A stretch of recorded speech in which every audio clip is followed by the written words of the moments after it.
বিসমিল্লাহির রহমানির রহিম। আজকের বিষয় ঈমান।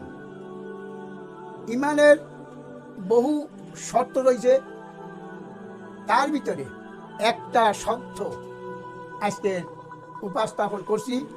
শর্তটি এই: সম্মানিত মহান রব্বুল আলামিন যাহা মানবজাতির কল্যাণ ও নিরাপত্তা হেতু নীতি কথা বর্ণনা করিয়াছেন তাহা মেনে নিয়েছি নিজ সর্বকল্যাণ ও নিরাপত্তার উদ্দেশ্যে।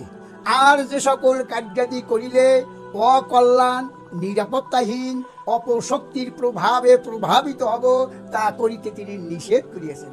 তাই উহা বর্জনের লক্ষ্যে দৃঢ় সত্য অঙ্গীকারে আবদ্ধ হইলাম, ভঙ্গ করিব না অঙ্গীকার। এই প্রথম শর্তে বলা হয়েছে যে এই শর্তটি কিন্তু আল্লাহ রাব্বুল আলামিন বলছেন কোরআনুল কারীমের 256 নং আয়াতে।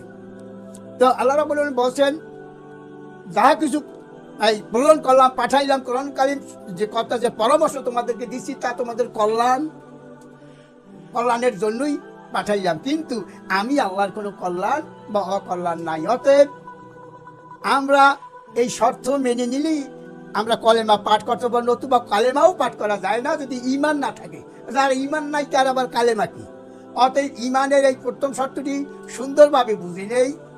সম্মানিত মহান রব্বুল আলামিন বলছেন যে কল্যাণীয় যে বিষয়গুলো তা আমরা মেনে নিলাম, অকল্যাণীয় বিষয় যেগুলো তা আমরা বর্জন করলাম, এবং এই সম্পর্কে আমরা দৃঢ় শক্ত অঙ্গীকারে আবদ্ধ হইলাম, ভঙ্গ করব না অঙ্গীকার। কখনই আমরা এই অঙ্গীকার ভঙ্গ করব না।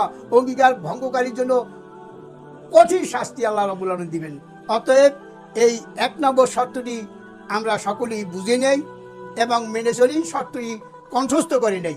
1 নম্বর শর্তটি আমরা সুন্দরভাবে কণ্ঠস্থ করে নেই। ইমানে কিন্তু আরও কথা বলা আছে, যেমন নিতে বলা হয়েছে ইমানে মজমান ও ইমানে মুফাসসাল। এটি কিন্তু কোনো মানব রচিত, ওটা আল্লাহ রসুল পাঠান নাই, তার কোরআনে নাই। তার কোরআনে আছে 879 বার বলা আছে শুধু ইমানের জন্য। অতএব এক এক করে ইমানের কিছু শর্ত উপস্থাপন করতেছি। আখিরে দাওয়ানা আলহামদুলিল্লাহি রাব্বিল আলামিন।